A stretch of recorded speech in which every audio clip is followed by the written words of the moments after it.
Hey guys, despite what you may have heard, we're not dead! Hey, Flea Market Bandidos time! This is the tale of two sunset riders who faced impossible odds to find and play the games of gods told in the stories of old. Two outlaws that spit in the face of logic and traverse Belgian wasteland. Two bandits out for a steal. Will they return with legendary loot? Or will this prairie of retro games be their downfall? Find out in this week's episode of Flea Market Bandidos.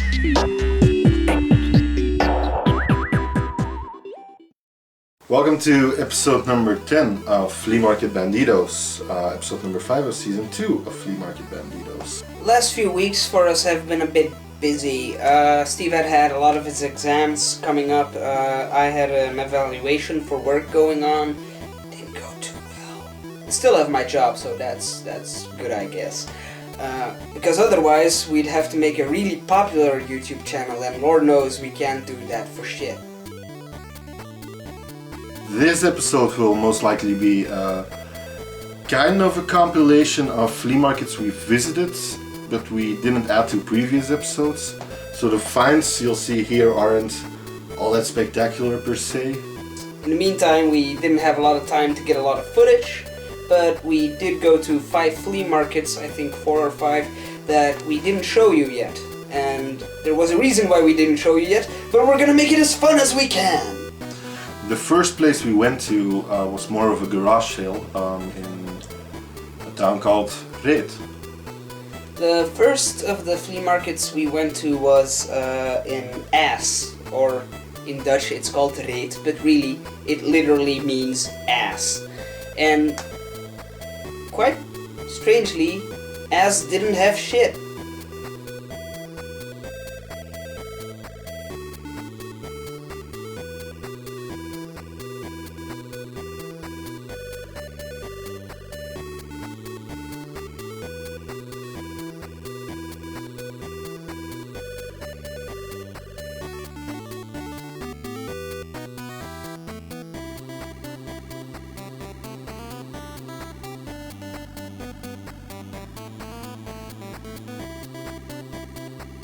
At the garage sales we didn't really find a lot.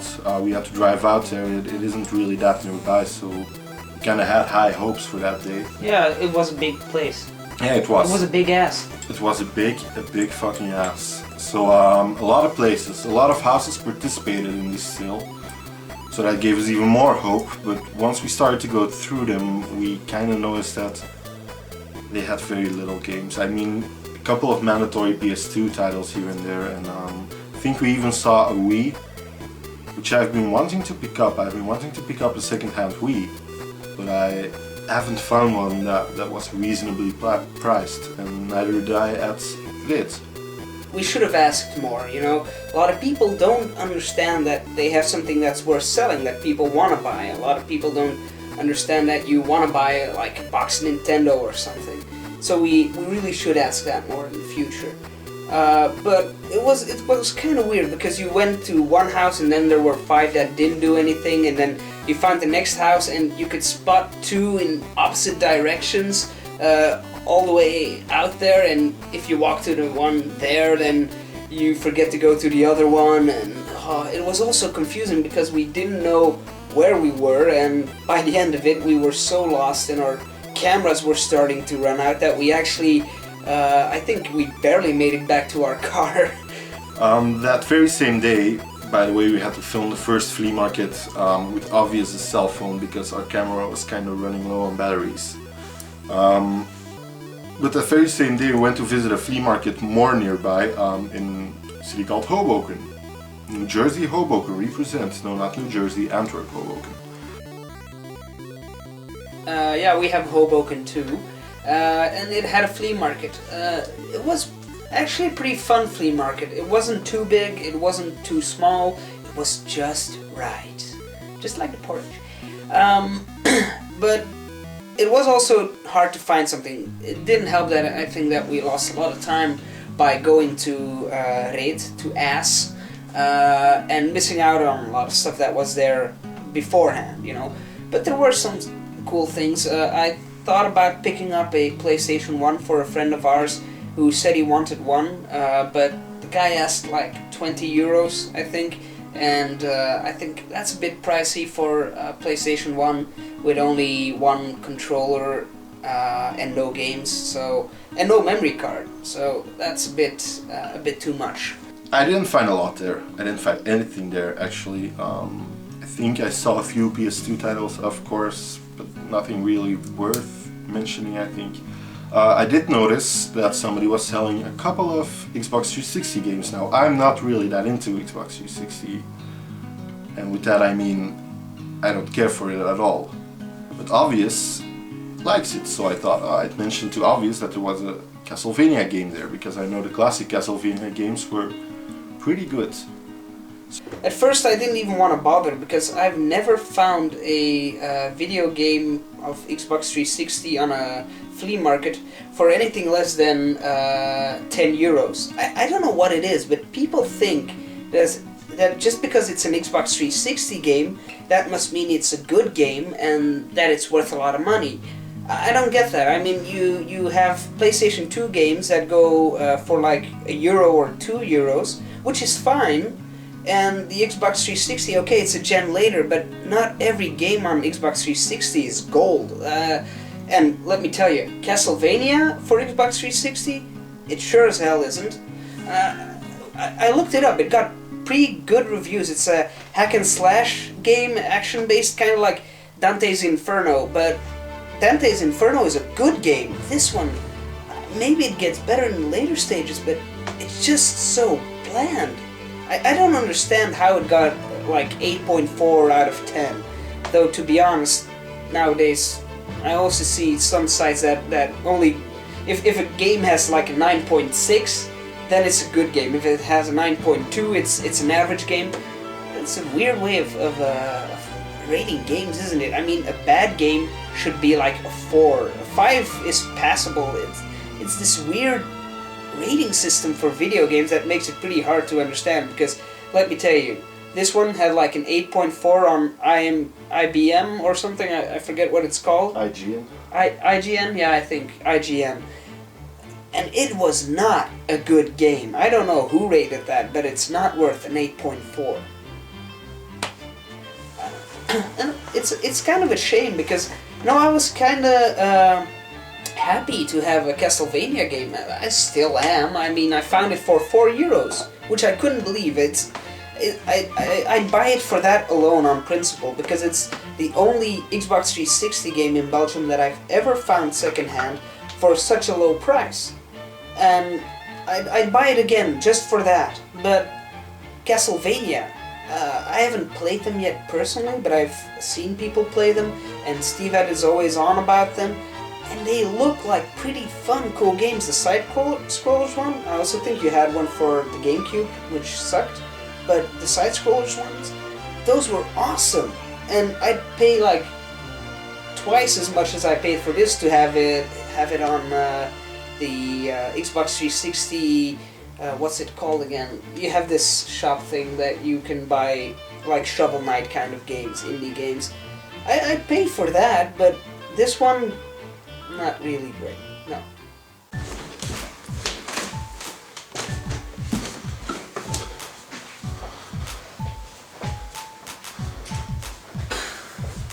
We're going Flea Market Bandidoing again.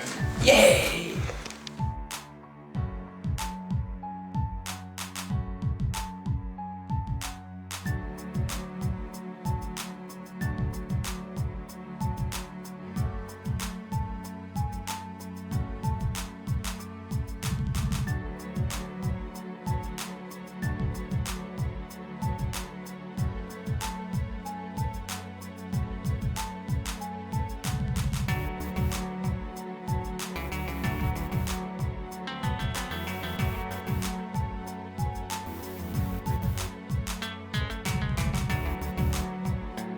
A couple of days after that, we went to some other garage sales, this time in my hometown. Now, I don't think we had a lot of time. Yeah, we didn't. I had to go somewhere. Yeah, we were kind of pressed for time. in that one, so we didn't really have a lot, and we were kind of bummed out because the last couple of garage sales and the flea markets we went to didn't really have a lot, so we didn't have high hopes. But we went down and we looked for some games, and eventually, after what was a fair amount of houses, I found someone who was selling some PS2 games, surprise surprise. But this time, a fairly good one caught my eye. Crash Tag Team Racing.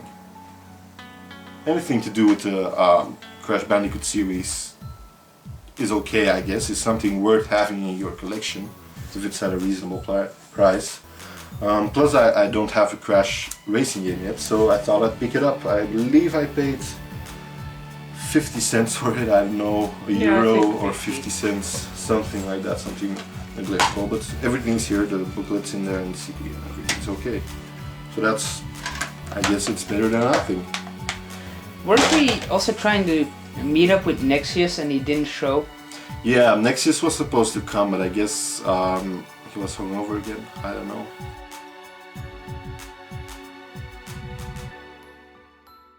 It's like one of the last few good Crash Bandicoot games for PlayStation 2. I think it's fair to say that it already went downhill before that, because I think it went downhill before that, but that one was like the last kind of slope, the upward slope on Crash Bandicoot games. Nice for him to pick it up.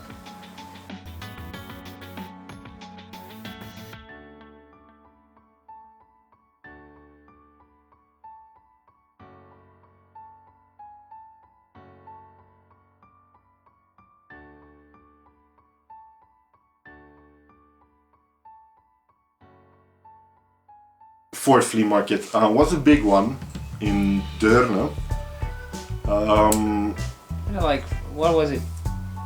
Over 300 stalls or something? I think they advertised the word 300 stalls. Yeah, I don't know if it were actually 300 stalls. I think a lot of people decided, hey, it's good weather, we're not gonna go to Deurne. Yeah, it was a pretty nice day. I mean, the sun was shining. A lot of people there, a lot of happy families running around, and even bouncy castles and stuff like that.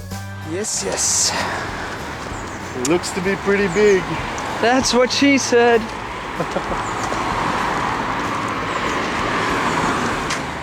But nothing really awesome in the ways of games, because resellers, man, resellers. I think a total of 3 reasonably big resellers were there, and then a couple of, like, you know, the miscellaneous electronics resellers who will sometimes from time to time pick up some games to sell at their stalls. So nothing worthwhile. The resellers were asking ridiculous prices for their games. You would almost start saving up your money for like one convention a year because of all the resellers you see at flea markets. Yeah, and just go like, you know, okay, this con I'm gonna spend way too much money. Yep, 8 fucking euros for a memory card for PlayStation 1. There was this one guy that I went up to and I found a memory card. He had hardly anything. I think he had an Earthworm Jim PlayStation 1 disc lying around, but it was all scratched and whatever. I wasn't even gonna try and add that to my collection. But he had a memory card, and I'm kind of short on PlayStation 1 memory cards right now, so I decided, you know, what's this? He said 5 euros. I walked away laughing, literally laughing. Steve Ed will confirm this. I laughed as he called out, wait, maybe 4 euros and a half? I was like, I just kept going. It wasn't as funny when we met a reseller and I asked him the same question for his memory card and he asked 8 euros. I didn't even laugh at that one. I wanted to hire somebody to beat him up. I don't want to do it myself. I'm kind of a pussy, but I wanted to hire someone to beat him up.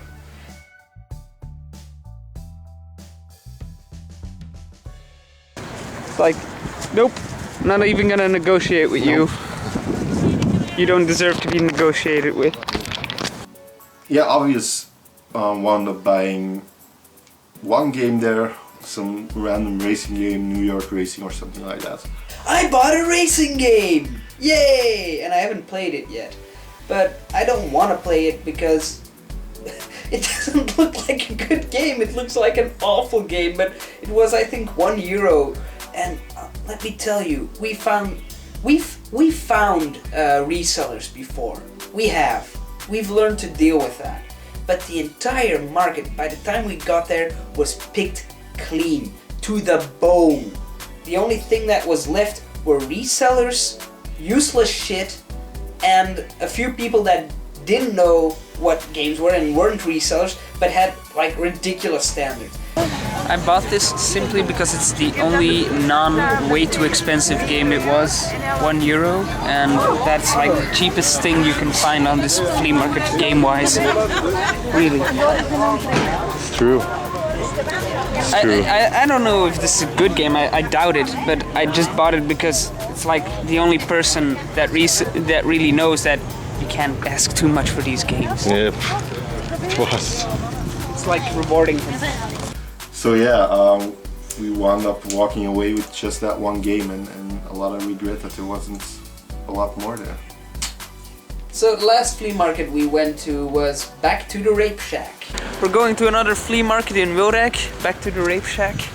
We're not going to be saying that too much out loud, and we're running out of batteries, so this is going to be a very difficult episode. No time for saying things wrong. Bye. Yeah. Yeah, no, it was back in Brokeback. We already went there. It's like a weekly thing now for a couple of weeks, right now, and we went back, and it had actually grown. I think you can say that. It's worth checking it out later in a few weeks because, you know.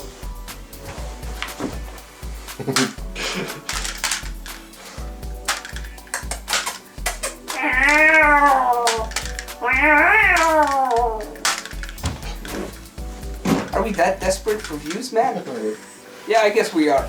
Okay, so I think the positive thing you can say about this flea market was that it got better. The last time we went there was really nothing.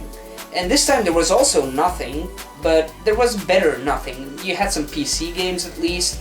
A dude had sold like a Commodore, I think. He still had the pamphlets, but he'd sold it before we got there, which was a shame, but at least it had grown. Last time there were like only a few stalls with some kids stuff, like plastic fire trucks and Barbie dolls and stuff like that. Now at least you had people with all kinds of stuff, and I'm sure that if we go back there in like a week, if it's still open, and we go early enough, we just might find something. So I actually have high hopes for that one, and that's how I want to end this episode. We didn't find a lot, but let's keep our hopes up, because out there somewhere is the game system for us. They're out there somewhere is the buried treasure that we must find, because we, Flea Market Bandidos, will never give up and join the fight. Oh, and like and subscribe and share this video, please. Unless you want us to start a Patreon, just do that.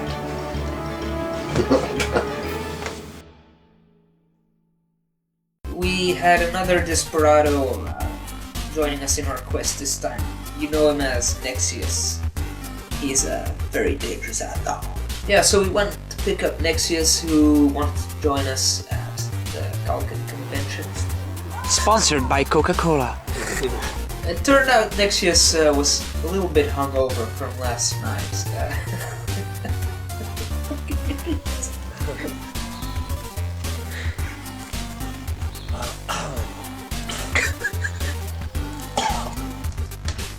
I'll turn off that.